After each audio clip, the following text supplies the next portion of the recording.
Gonna do Bandera Mountain today. I've actually done it before. This is the first real mountain trail I did in Washington State. So let's get to it. There's a ton of people here. Parking lot's packed. It's overflowing. People parking down on Forest Road 9031 because the lot's full.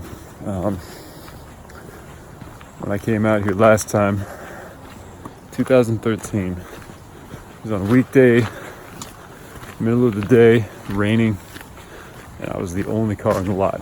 Had the whole thing to myself. But this trail feeds Irish Springs and Mason Lake, as well as Bandera, so it's a popular one. And it's a sunny Saturday morning in Washington. It means a lot of Subarus on the trail. A bridge over a runoff here. I don't remember this from last time, and it looks pretty new, but that doesn't mean it wasn't there last time. I'll have to check the archives.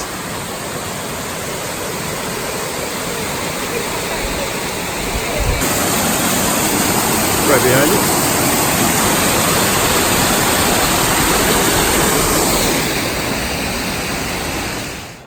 Another break in the trees.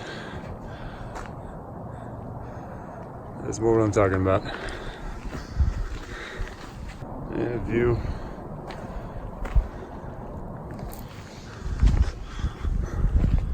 Watch out for falling rocks. After the views, at 30 minutes, you pay for it for the next 7 to 10. Pretty steep incline. Over 3,400 feet.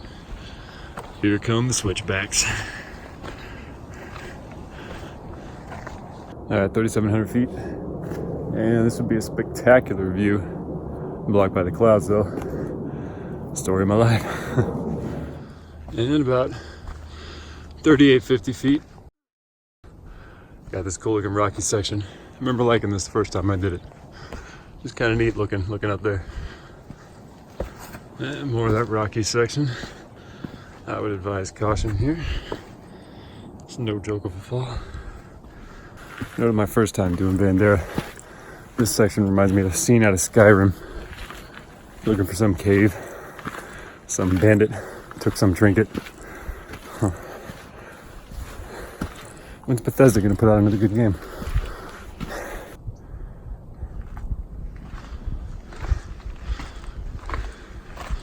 Continue up this rocky face. It's pretty.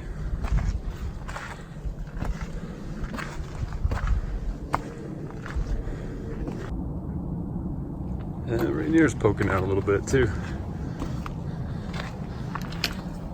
Somewhere around 4,100 feet. You have an important sign for the divergence of Bandera Mountain and Mason Lake. We're doing Bandera. And almost immediately after that sign, it starts cutting a pretty steep path up the slope. And it is steep in this section. I mean, it's doable. There's lots of rocks to grab onto. Should you?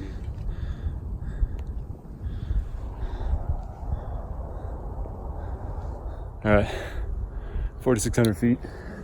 The worst part seems to be over. And keep moving. So, why 2013?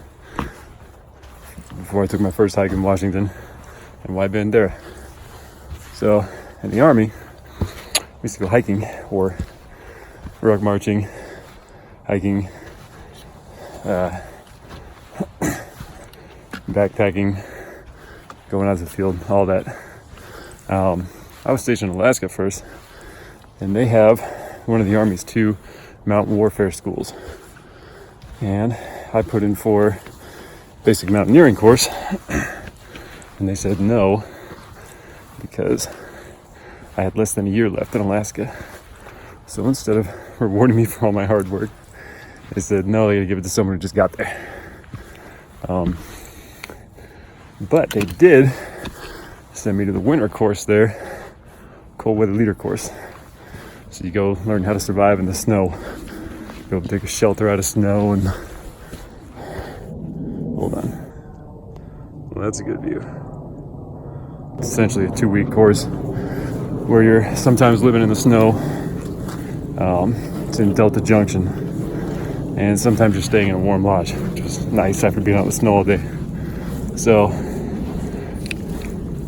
after I got out, I didn't really feel like doing it anymore, because in the Army you do it because someone makes you. And then about 5 years after I got out, I said, what if I did it? What if I did it because I wanted to?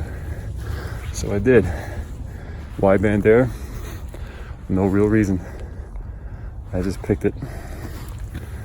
And I came and did it. I liked it. When I first started on these mountain adventures in Washington, I just used all the Army gear I still had. So I still had a bunch of it.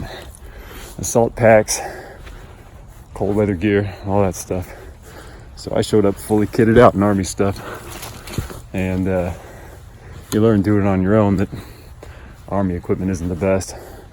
It's heavy, and it's a one size fits all for the best soldier and the worst soldier. So I started buying my own gear, stuff that was better, lighter, warmer, more comfortable, and my trips are better because of it. Deuter, you listening? Almost 5,000 feet. Spectacular view.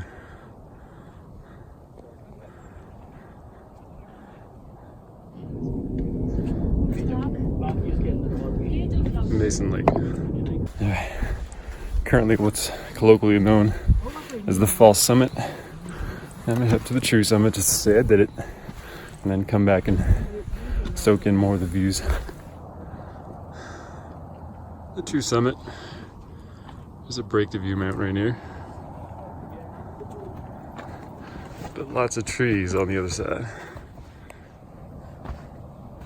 And the path back down will make for a beautiful shot in better weather, but as it is, still lovely. Now that I'm no longer at the summit, of course, it's very clear. Cameras never really do justice to how steep these things are. This one is pretty sheer.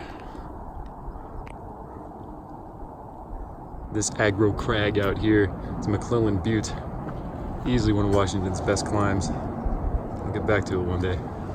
All right, so that was Bandera. I like this hike.